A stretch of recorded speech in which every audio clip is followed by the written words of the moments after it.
Welcome, everyone. I'm here tonight with Blair Warner, who has an interesting story as someone who walks alongside a victim of cancer and how he overcame this life-changing event that is all too common in the United States. Blair? Hi. Hello. um, we're all set. Can you hear me okay? I can. Okay, good. Well, you want me to just jump in, or? Yeah, just start from the beginning, like how you met your wife. Okay. Well, right now I'm 51 years old, and I'm going to start sharing my story.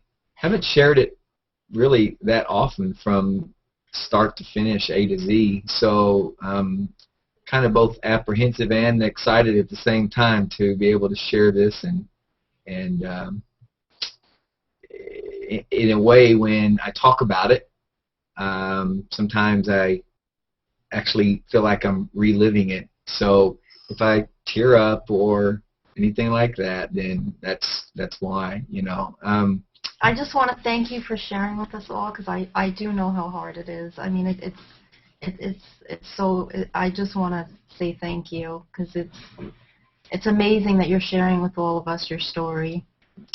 Well, I appreciate you asking me, because I know that I didn't do it alone, and I know that if there's other people out there that might be encouraged by my story and be able to identify that, hopefully it will help them that much more, you know, to handle some of the things that you go through when you're dealing with these kind of situations. So I'll just jump in.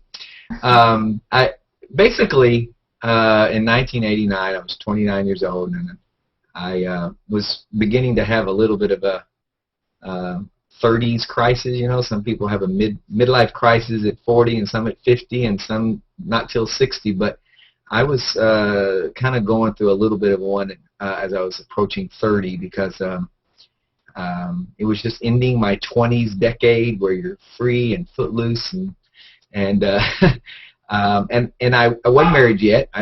If you had asked me at 18 if I thought I'd be married by 29, I would have said yes. And so when I found myself at that stage and not married yet, I just began asking a lot of questions and asking myself what my passion is, and things like that. And so to make a long story short, I ended up a couple years later, when I was 31, making a decision to go to Taiwan, and I was going to go there and just kind of I was looking for an adventure in a way.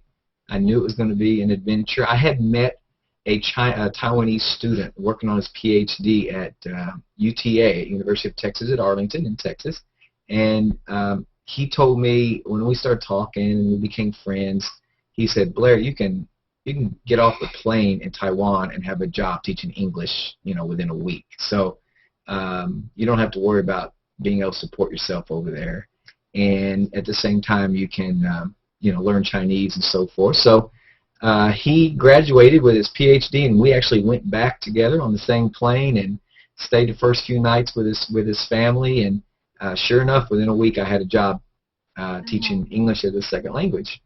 And that job was actually at a church. And so this is really where the whole story starts, where all this starts. But I started teaching at an English class at a church, and there was a Taiwanese girl who was a member of the church, and she had just come back from China and had done some missionary ministry work with the Chinese Christians there, the underground church in China. And she had just come back after spending a month in China and decided she wanted to learn English. So, you know, as things would have it, she was ended up in my English class. And for me, it was a type of love at first sight. It wasn't really your typical, you know, Hollywood type love at first sight, because the different cultures and language and all that. So you know, so many barriers. You really don't know if it's could be possible or not. But I was very attracted to her, and she, on the other hand, she had never talked to a white person in her life, never American. She had never tested out her English and didn't know how well she'd even be able to speak English. All Taiwanese take English in school, like we take Spanish or something, you know, as a requirement, but that doesn't mean we could speak it, right? So she came into my class, and I, you know, kind of walked gingerly on the culture and traditions about how you get to know and pursue and date and all that in a different culture. And she was kind of standoffish at first because she was just scared, or not, you know, just something new. You know, she'd never talked to a white guy. So, and in Taiwan, the teacher-student relationship is different than here in America. They really look up to their teachers. I mean, that hierarchy. I mean, and we, you know, we all know that kids don't respect teachers here like they should, and so it's really different. So that's the other thing, is crossing that sort of she being the student and me being the teacher above her. But again, to make a long story short, so we can get to the main part, this is not about my romantic story, because there's all this typical romantic stuff and moonlight walks and, you know, all that kind of stuff. But we got engaged 5 months later, and it was quick. My mom was worried. I was engaged. She was way over in America and didn't get to meet her. My sister said, "What? I never envisioned when you got married that, and you found the one you're going to marry, that, you know, I wouldn't have met her and known her months before you were engaged, you know." So but you know, like our parents told us, when you know, you know. And so we had a 6-month engagement and all kinds of preparation. We ended up having 2 weddings. And we had the Chinese tradition, and we had the American church traditional wedding. And the Chinese traditional wedding, that could be a whole hangout, you know, in itself, some of the Chinese traditions. But so we got married, and my Chinese was getting really good. I discovered I had kind of a knack for it. And we stayed a whole another year, almost a year and a half, teaching English, and she continued working at the church, and her English got better, and my Chinese got better, and finally we decided it was time to start the green card process, the residency process. And you can get married overseas, but you got to be resident to get your residency. So we didn't want to come back. I could have stayed over there for a long time, but we came back, and the moment we landed in San Francisco, we discovered that we were pregnant with our first child.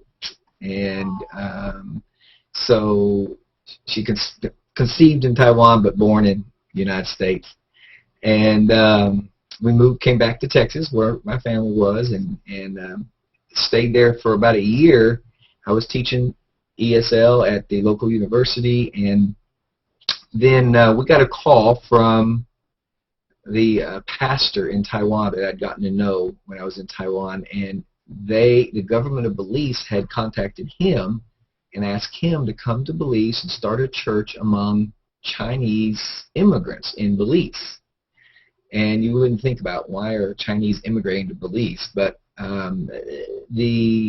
Belize used to be British Honduras, and so there was the only English-speaking country south of the U.S. border, and so the Chinese, they had some English, even if they didn't speak it well. They had some English in school, so they figured that was a good place to immigrate.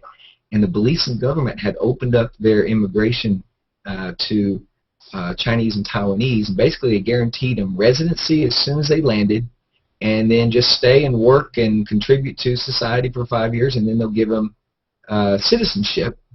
Well, this was advantageous to the Chinese because Belize had a special relationship with the United States. So once they got their Belizean citizenship, then it would be easy for them to come over to the United States. So it was kind of a backdoor way of trying to immigrate to the United States. And they didn't have anybody in Belize that knew how to speak Chinese that wasn't a Chinese person, or they didn't know how to teach ESL, English as a Second Language. So they called this pastor, wanted him to start a church, and then the pastor called me and asked if I'd come down there and start the ESL program for the country of Belize, and help him teach the Chinese English down there so they could, assimilate into the culture. So so we did that, and it was great. I mean, we were down there almost 3 years, loved it.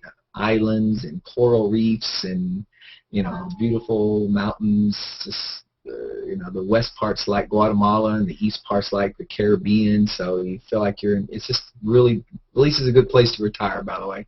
Wow. But after a while, my second daughter, Abigail, was born down there. And she's very proud of that. She's the only one of my 4 children that was born in another country. She was born in Belize.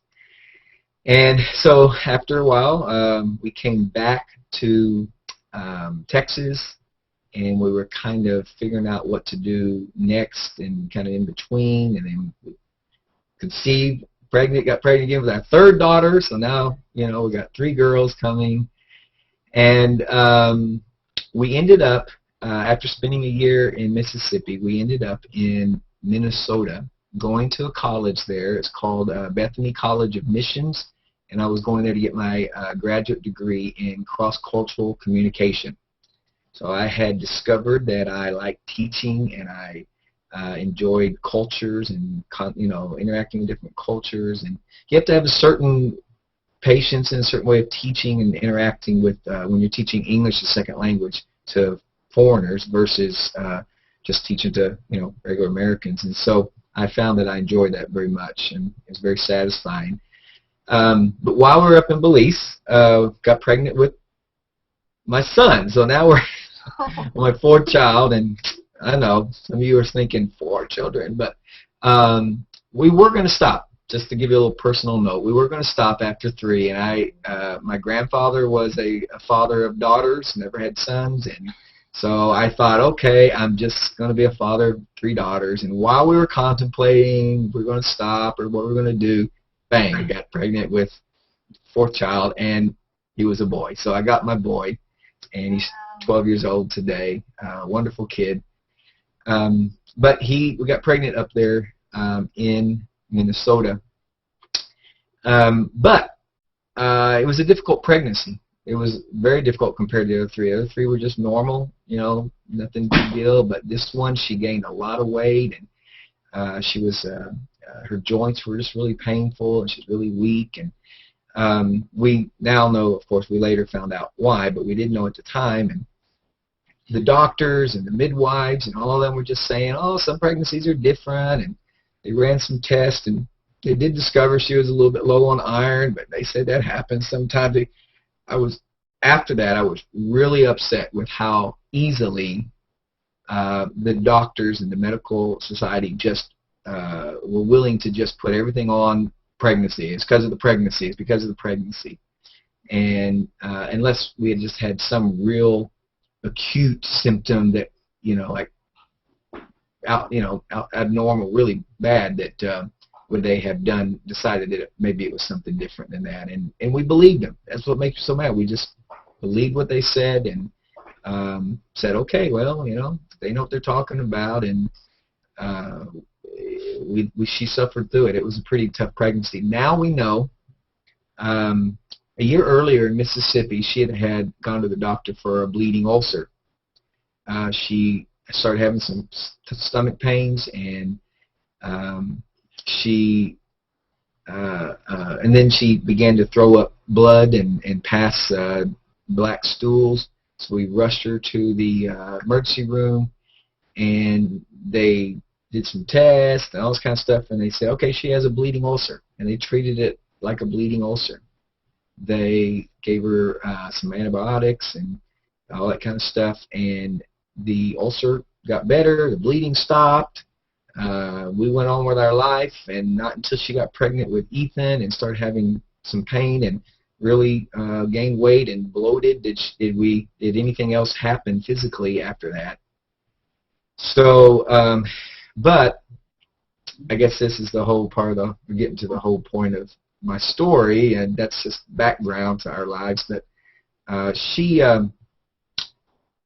4 months after Ethan was born, she started having stomach pains again, and she had had some stomach pains during the pregnancy, but again, the doctors and we all just thought, oh well, it's nausea or something related to the pregnancy. Well, it was pain from that earlier ulcer, but since it got quote unquote eradicated, he got rid of the ulcer. He said he did. The first doctor, then it was kind of not in our minds that it was anything other than the pregnancy, because that's what they said. So, but 4 months after she had Ethan, she started throwing up blood again. We took her to the doctor, and this time when the doctor, as a lady, when she heard about the previous year's problems, she said, well, we need to do a biopsy. And she asked me, did the other doctor in Mississippi do a biopsy? And we said, no. They just said he did some tests and said it was an ulcer. And she said, it's pretty textbook that if you don't have a history of ulcers and suddenly you just have stomach pains and throwing up blood, that you at least rule out the possibility of malignancy, cancer, and by doing a biopsy. And it doesn't take long to do it. So she was kind of, a little bit leery why the other doctor had not done that. So she did a biopsy, and it came back positive for cancer. They did a scope, an endoscope, and they showed us the pictures, and there's this big tumor as big as my fist inside her stomach. Wow. And unfortunately, it was already stage 3. If it had been stage 1 or 2, means it would have been confined within the stomach and had not grown to the outside of the stomach, to the rest of the abdominal cavity. If it just stayed on the inside, it would have been contained, and they could have taken the tumor out with part of her stomach, and 95% chance she would have been okay. Since it was already had grown big enough and grown through the walls of the stomach to the outside of the stomach, it got into her lymph nodes and was already considered stage 3. So after we got over the shock, of course, and we were sitting there studying at the university, living in the family dorm with 4 kids under the age of 6 and or 6.5, and a little 4-month-old baby. And I got to tell you, no words can tell what kind of ton of bricks it felt like to hear that news. In fact, my wife was quicker to accept it. I was just in a little bit of denial at first, kind of like, no, maybe let's do another biopsy. It can't be. For first 24 hours, it was just really hard for me to wrap my brain around it and accept it. And I didn't even, shed tears or really feel strong emotion until like the next day. My wife immediately understood the gravity of it, and of course it's her body. I guess she, that's kind of normal. But so we immediately jumped on it. We started, doing some research, and the doctors suggested that we have surgery immediately. Don't wait to go back to Texas. Remember, we were up in Minnesota going to school, and this is in June. And so the doctor said, I suggest that you just get that tumor out as soon as possible. And we did. We found a really good surgeon. He ended up doing it for free. I didn't tell you this when we talked before, but Really? He ended up doing it. Yeah, the hospital bill wasn't free, but his $5,000 bill for an hour of surgery, he ended up just feeling sorry for us, I guess, with 4 kids and all this kind of stuff. And really, really neat guy.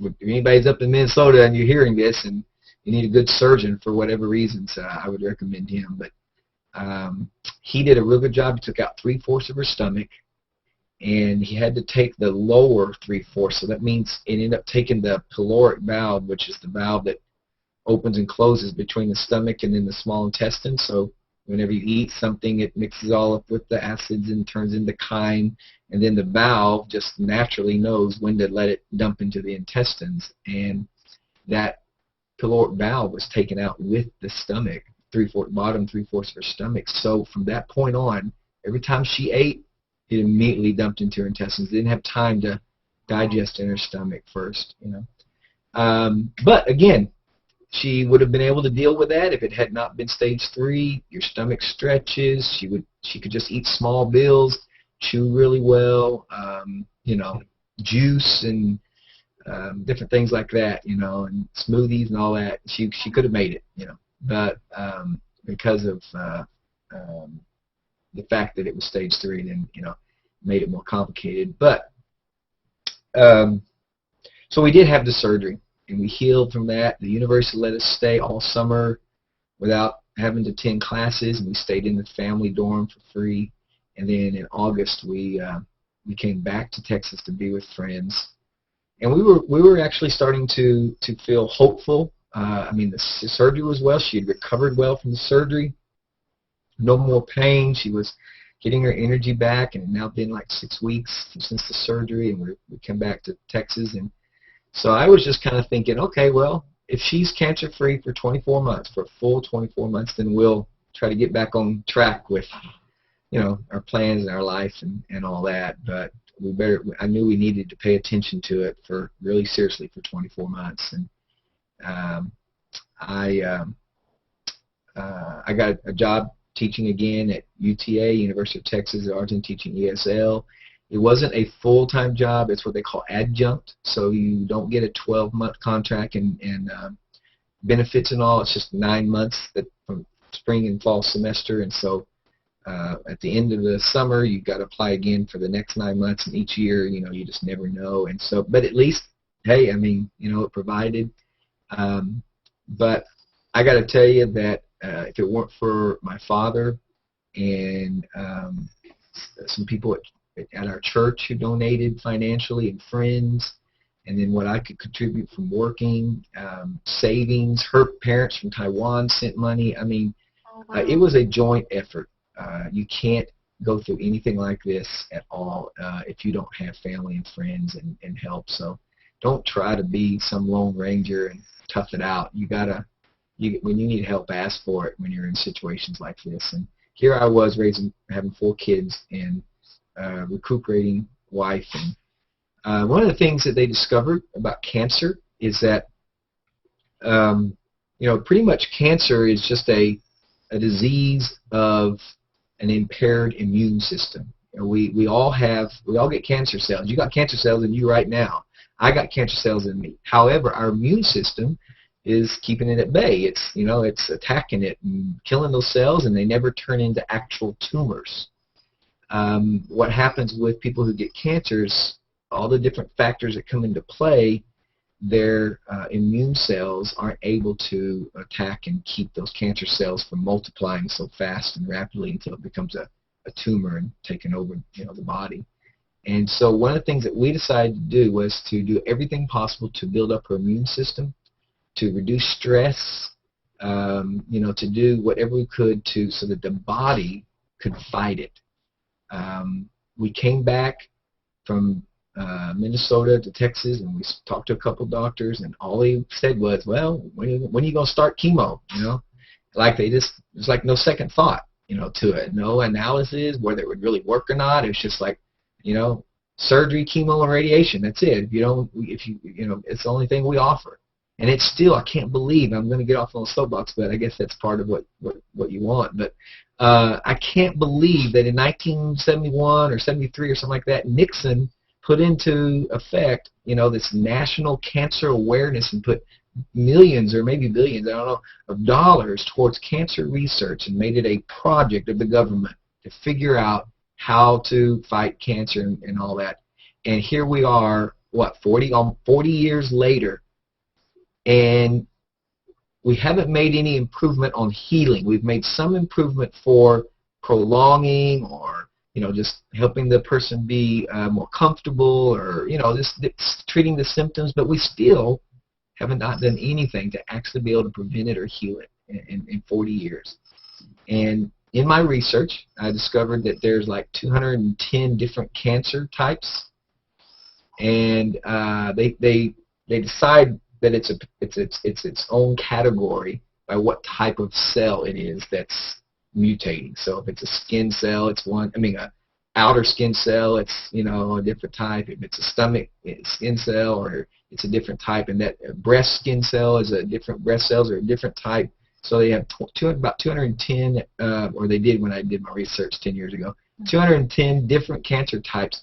And this guy had a 300-page dissertation, and at the end of that, his conclusion was chemo only helped about 10% of that 210. So that means maybe 21 different types of cancer really respond what would be considered significantly well to cancer, you know, to treatment and killing cancer cells. The other 180 something, it's just throwing it up in the air and just guessing, you know, 50-50 chance. Hopefully, you know, it may work or it may not, and most of the time it doesn't. So in our research, we discovered that stomach cancer is one of those that does not respond to chemotherapy. And especially since, you know, you take out 3/4 of the stomach, that took out the tumor, so now, you know, there's no tumor to go after, and the cells are like micro cells, and you don't really know where they are, and so the chemo would have had to been the systemic kind, which is the worst kind, rather than the localized kind. So it just didn't seem to work, and I finally found a doctor, an oncologist, that was willing to admit it. I said, if your wife had stomach cancer and you were in my situation, would you put her use chemotherapy? Would you put her through chemotherapy? And he looked at me and he said no.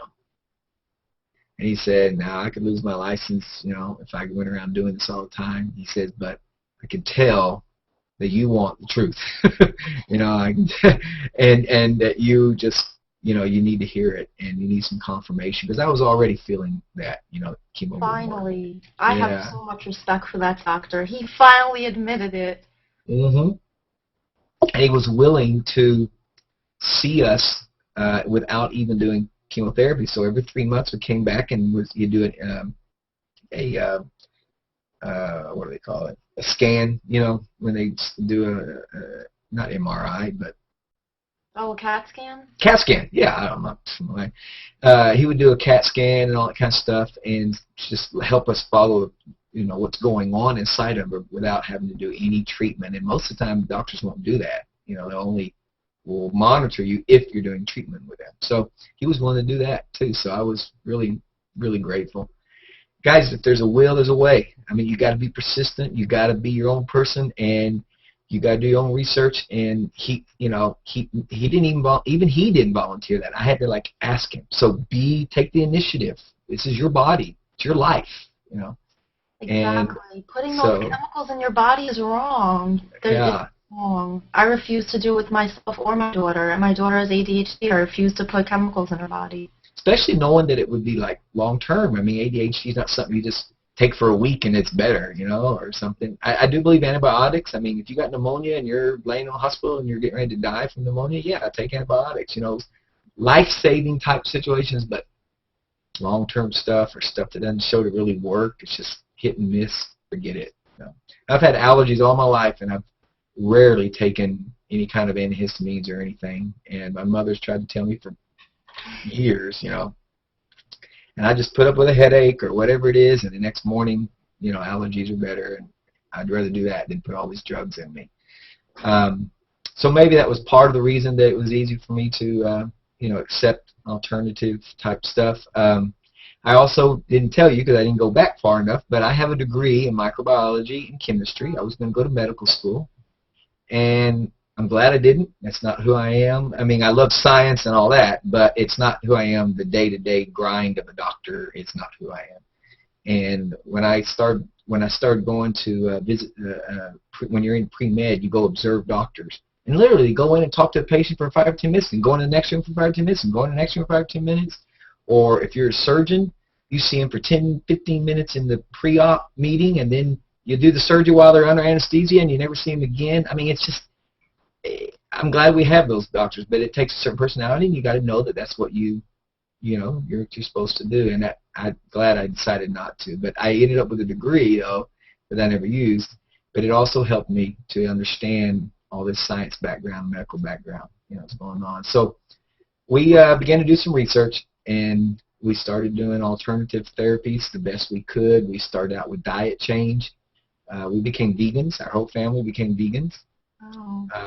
It's hard to maintain long-term vegan, but it is the best healing diet. If you are sick, if you are healing and from any kind of like major disease or debilitating disease, do at least a 6-month to a year diet change of vegan and cleansing and those kind of diets, because what you're trying to do during that time is nurture your body just enough that it, has the nutrition that it needs, but then it frees it up to fight the disease rather than deal with all this food and meat and, and digesting all this stuff, and you're constantly got all this stuff in you that your body considers toxins and junk, and now it's not free to fight the actual disease.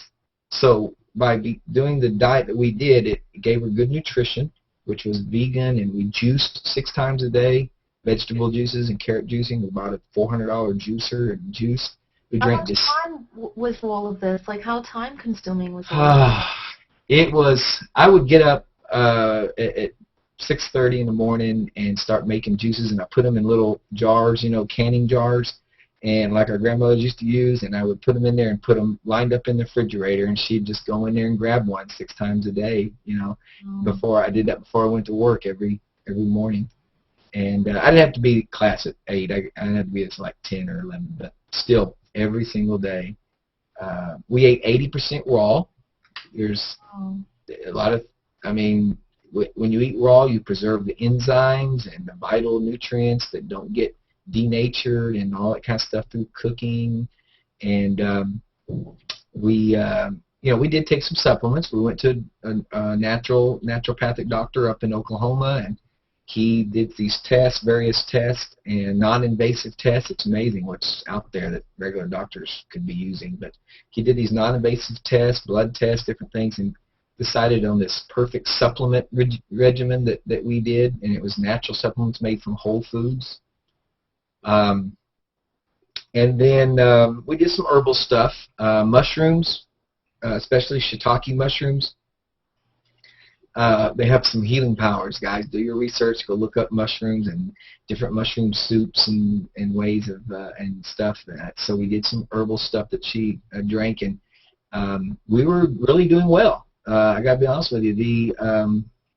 For the first year and a half, about a year and a half after the surgery, the only thing that could be shown to be wrong with her was dealing with anemia, was dealing with iron, depletion. And what was the doctor's prognosis, since she wasn't getting chemo? What was her life expectancy? Oh, the doctor, the doctor had said, one of the doctors, not the one we finally found, but the other 2 that we rejected said, if you don't do chemo, she'll be gone in 6 months. Wow, so a year and a half, and wow. A year and a half, and she's still, she's weak, and she's dealing with, and we're having to go through this very strict regimen and all that, but within a year and a half, she was still cancer-free for a year and a half. We went back every 3 months and did a CAT scan and everything.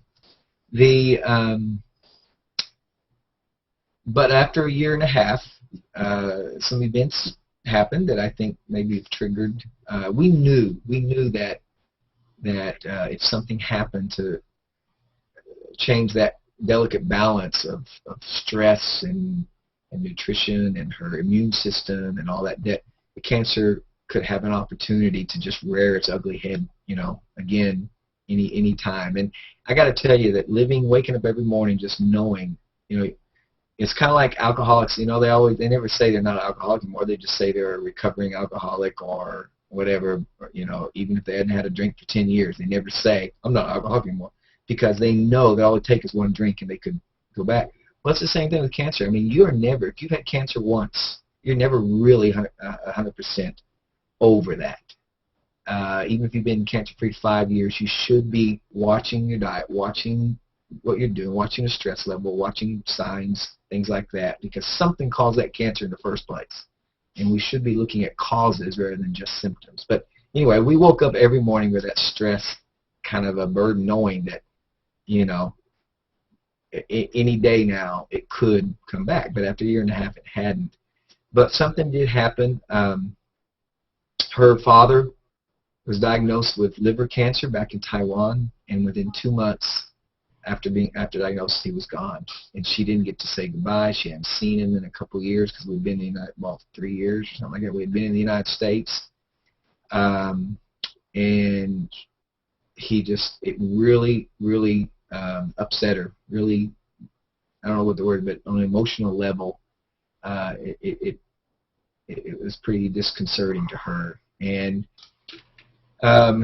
she'd grown up, and there wasn't a really good father-daughter relationship, and so she had always dreamed of reconciling with him and forgiveness and all that kind of stuff. And so when she died and that hadn't happened yet, it really was disappointing to her. And I think that stress, because she was really down for like a week after that, I just think that stress and all, we got off track on our diet, all kinds of things, might have just triggered something in her body. Our body's so delicate, but something triggered something in her body that allowed that cancer to rear back up. And a couple months later, when we went back in for the CAT scan, tumors showed up again. Small tumors had showed up again, not in her stomach.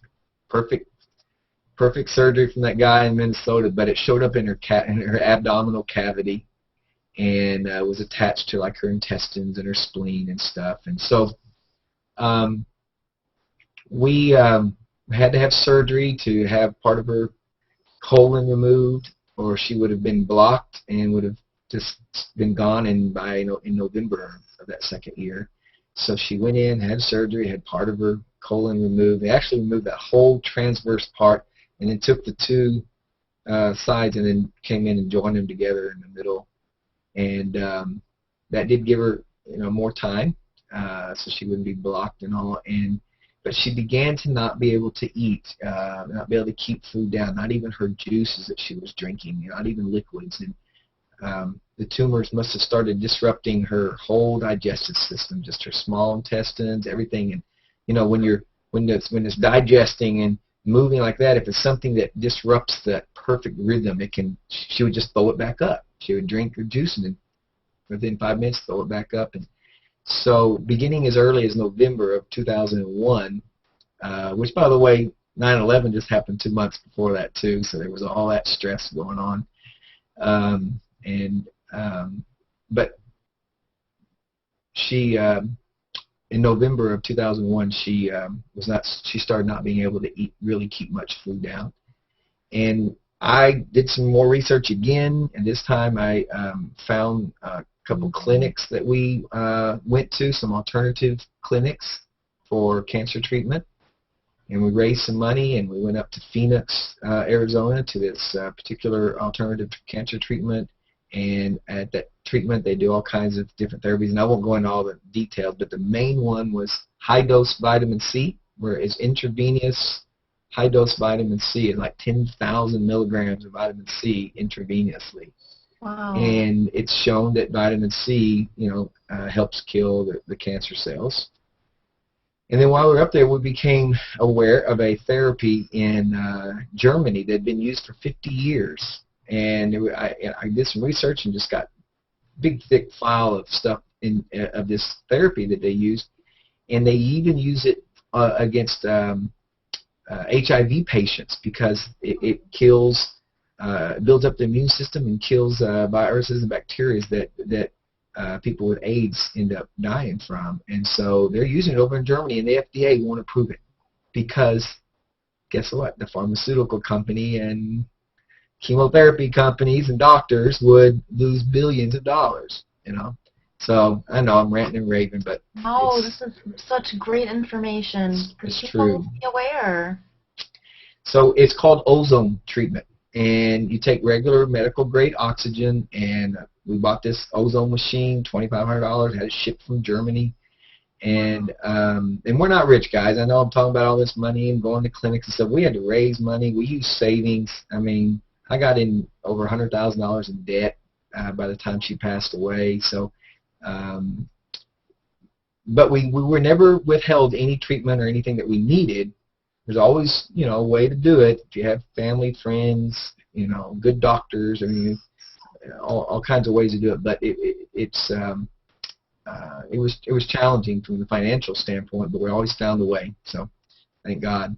But we got this ozone machine, and what you do is you do any way you can get ozone into your body other than smelling, other than nasal. So you could drink it. You would ozonate water, and then drink the ozonated water, and it would go into your stomach and digestive system and absorb into the capillary walls of the of the digestive system. We would do it rectally through a tube, and it was just air. It's painless, but you would just the ozone would just go into the colon area and then absorb through the capillaries of the colon wall into the blood system, and then vaginally also, because it's real sensitive, small capillaries down there and nerves and stuff. So it would get into the body that way. And I got to tell you, within a month of using that, all the tumors that we could feel around her liver, around her spleen and all, you could feel it by touch, had all shrunk down to where you couldn't even feel them. Wow. And when I called up that doctor, that third doctor, Dr. Adams, and told him, about it, he said, wow. He says, send me some information on that. He goes, I won't be able to use it, but I'm just curious, because he's an oncologist, they have this oath, But he said, I'm curious about it, And so we were making headway. We had come back from spending 6 weeks in Phoenix, Arizona with that alternative clinic and the high-dose vitamin C and different, treatments. We came back. The tumors were shrinking. We thought we were really getting hope, but unfortunately, I think she ended up dying of actually malnutrition because she had not eaten for 4 or 5 months. I mean, wow. Not even one full meal a day. She probably ate literally what would be equivalent to just 1 or 2 meals a week for 4 or 5 months, just enough to, and she lost all the way down to 78 pounds, and her organs, I mean, if you don't get nutrition, your organs just start, shutting down, and she lost feeling in her legs, just power, strength in her legs, and 3 weeks before she passed away, she couldn't even walk to the bathroom. We had to carry her to the bathroom. But yet, because we didn't do chemo, because of all these different alternative therapy, the ozone and all that kind of stuff, her mind was completely there. She was painless. She had no pain at all. She died painless. Didn't go through, losing her hair and sick and the kids seeing her all sick. I mean, literally the kids only remember that last 3 weeks before she died as far as any kind of negative memories. And that's because like I said, I think it's because she didn't, do chemo. How long did she end up living after she found out she had the tumor? And when it came back, you mean, or total? Total. It ended up being like 25 months instead of just 6 months, the doctor said. And basically all but the last, few months was normal, pain. Well, it's all pain-free, but normal energy and that kind of stuff. And so we just discovered the ozone treatment too late. If we'd known about it 2 years ago, she might still be here, But she did. April 1st, her body started to shut down. Pretty typical, the way if you read about death and dying and what the hospice people will tell you, this shuts down and this happens and this happened. It was pretty textbook. So she started on April 1st, on April Fool's Day, she started having fast, short breaths and a real racing heartbeat, and she thought that was it. And we called our kids home from school, and she said goodbye to each of them and talked to them and all. And then she said, okay, and it's goodbye. And then almost suddenly her breath came back and her heartbeat stopped and went back to normal. And she thought, well, I guess I'm not going to die after all. And she looked at it and said, April Fools, because it was April 1st, Wow. And so we thought, oh, okay, great, I mean, we were going day by day at that time, but that night she said good night and went to bed early, like 6 or 7. Said she was tired and went to bed early. And I went in about 9:30 and laid down beside her, and I could hear kind of a real determined kind of breath, and so I said, Mei Hui, are you okay? Mei Hui. And, her name was Mei Hui, Taiwanese, and she didn't answer. I turned on the light, and she was basically, for all practical purposes, I guess, already kind of in a coma or a semi-coma. Her eyes were still open, but she didn't respond at all. And so we called my sister in, and her sister had come from Taiwan. There's a whole lot of details I didn't tell you, but her sister had come from Taiwan and been there for the last few months helping out. And so her sister came in, and some friends came over, and we prayed. We were believers, and we couldn't have done this without God's help and strength and our faith, just knowing that even though we don't understand everything and all that there is God that is higher than us, that knows all things, and someday we will know, and she's there with God now in heaven, and it's comforting. But so they came over and they prayed and all, and she, for another 2.5, 3 hours, she was in that coma state, and then around 1 o'clock or 1:30, she finally, let's see, you stop breathing first, and then your heart stops. First you stop breathing, and then the last thing to go is your heart. And I just sat there and watched her die. It was pretty sad. Her sister just really emotional and cried, and everybody was upset. I didn't cry at that moment because there was a part of me that, when you're on a journey and it's hard and there's challenges, sometimes when that journey's over, there's a little bit of a sense of relief. I was relieved for her because she'd been, even though she was painless the whole 2 years, it wasn't painful. It was very on her mind all the time. Am I going to keep through this? What about my kids? If I die, who's going to take care of my kids? And then I was constantly taking care of her. We were just constantly in that. For 2 years, we were in limbo. Our lives were in limbo. We were just going day to day. And so at first there was a sense of relief that, well, if she was going to die and we weren't going to kick this and live for the next 50 years together anyway, I was a little bit relieved that her suffering's over and it was over. But when all the people left, everybody left, and then I was alone with her in the room, it's when I finally broke down. And, I don't care about what they say about men don't cry. That's ridiculous. I just let it out, and it's good. It was good to grieve. And the next morning, I woke up my kids, and I took them out to their favorite park and set them on their bench where we had gone with them many times, and told them that their mother had passed away, because the hospice had come and had to take her in the middle of the night to the morgue or whatever, to the place that they keep them in. So I didn't want my kids to see her. She had gotten so emaciated and so thin, and they had seen her throughout the days and weeks, but at that very end, when she was dead, I don't know if you've ever seen a dead person, but it's pale and all that kind of stuff. And I didn't want that to be, if they were so young, I didn't want their last memory of their mom to be this woman. And she died at home, by the way, in our house, so I didn't want them to think their last memory of their mom dead, there in the bed and looking so skeletal and everything. So it's proven to be a good decision that they didn't have nightmares or anything like that, So they cried, of course, and the next week, it's amazing. If you've ever been through death to somebody, people are calling, they're making funeral arrangements, friends are coming in, everybody's telling you how sorry they are, and you're just in this daze. I was just in this daze, and we finally had the memorial service, and then the next morning I woke up and looked, and my bed's empty.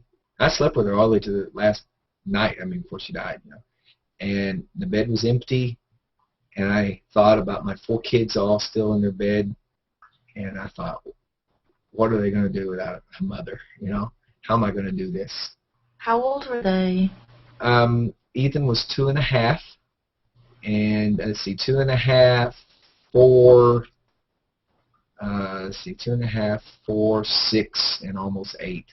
So they were all 8 and under. The older ones really understand what happened? Did they? Yes, the Rebecca and Abby, the 8-year-old and almost 6-year-old, they understood what happened. They remember the most.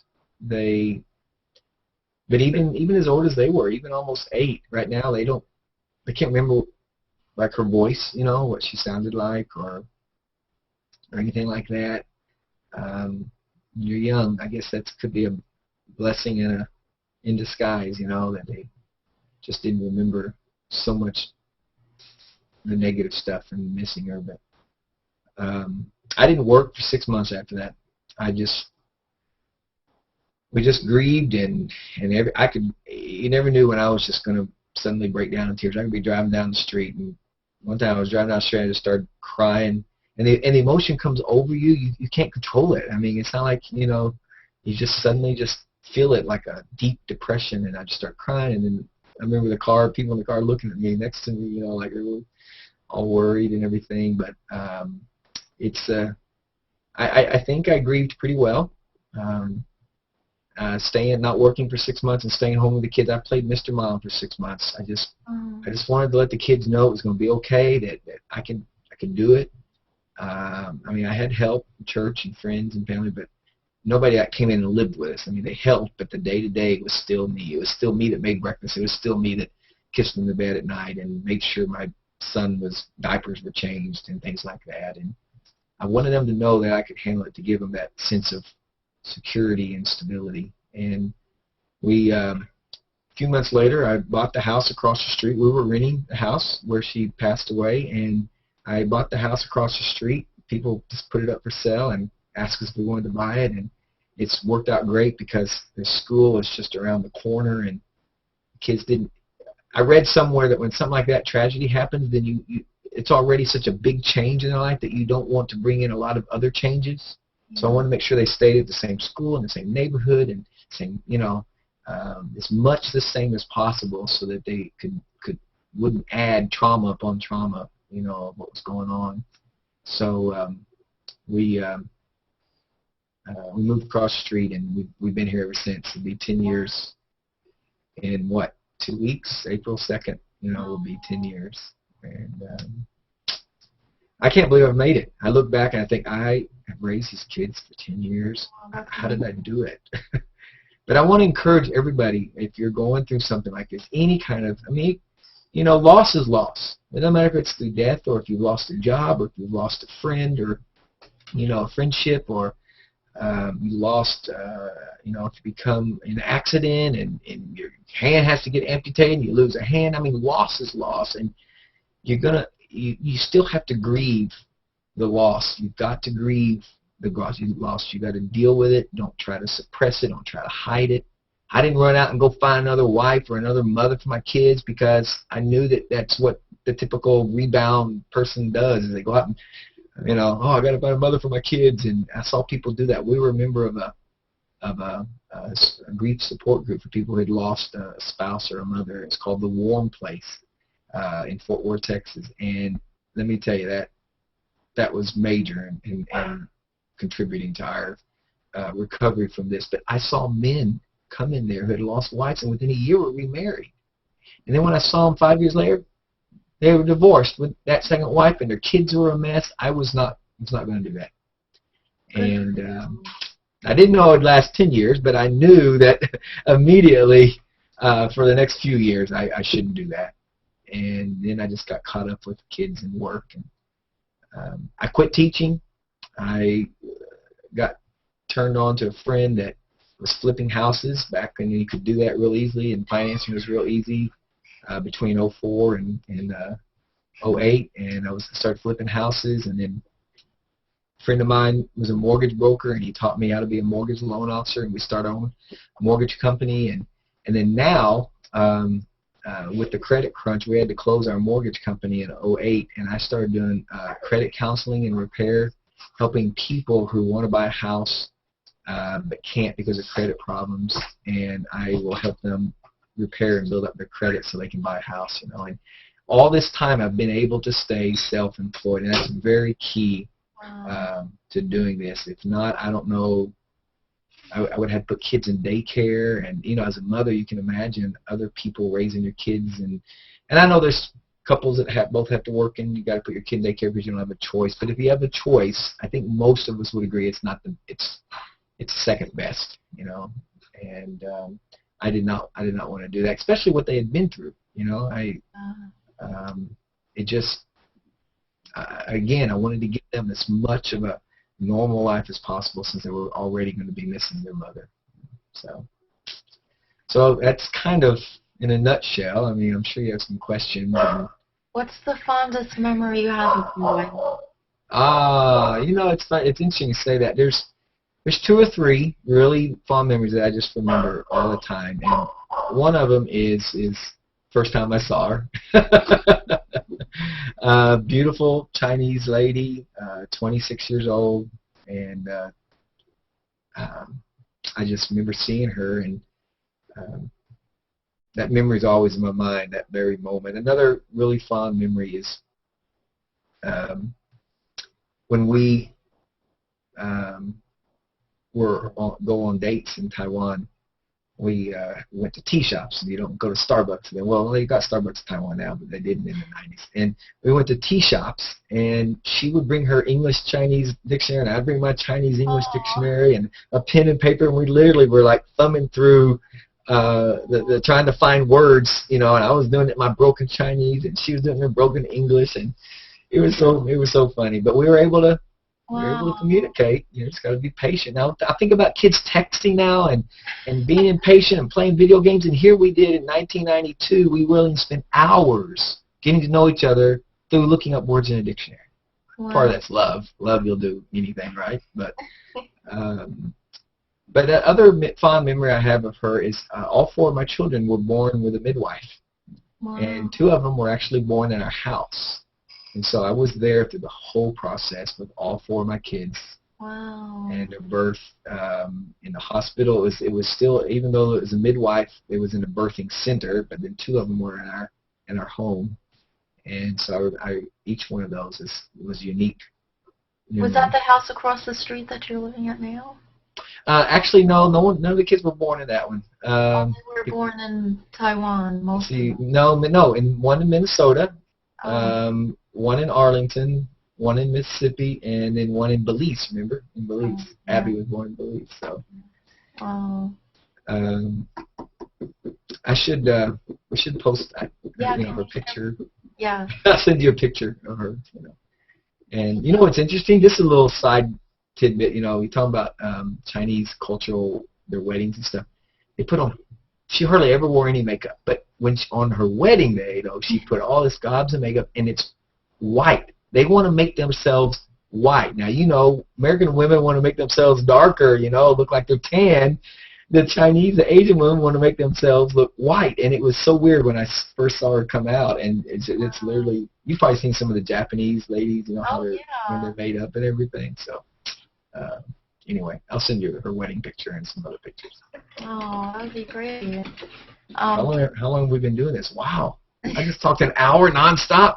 Yeah, it's amazing. You can, that's, time goes by. Can you tell me a short story that would, about your wife that would characterize her or show us what kind of person she was? Let's see. Well, she was a very strong person. She had a strong faith. By the way, just FYI, she had actually become a Christian a year before I met her. So we were both, you know, Christian religion, and that I really don't recommend anybody marrying cross-culturally and trying to keep completely 2 different religions. I just don't think it would work. But that's just my opinion.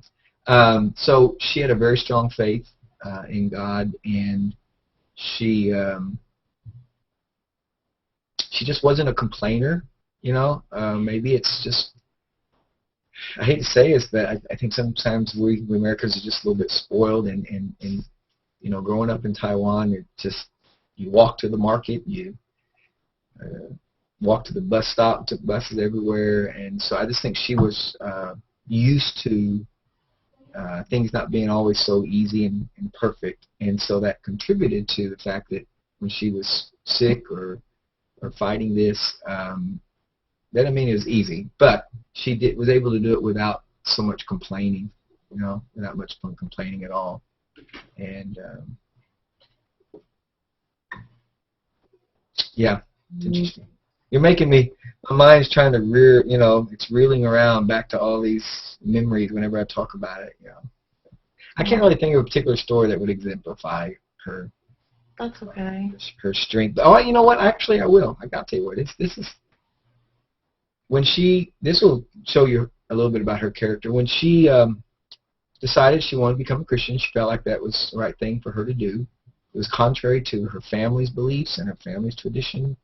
They all almost shunned her, really, and all except her mother. Her father did, but they said you're turning to the West. You're becoming like the West, and they really have kind of a low view of us, by the way. They want our money and all that prosperity, but they really like their Asian culture, and they think our culture is kind of, but says you're turning Western and you're abandoning us for the Western religion, and so she said, but I believe it's right, Then a little bit after that, she gave up her fashion design business.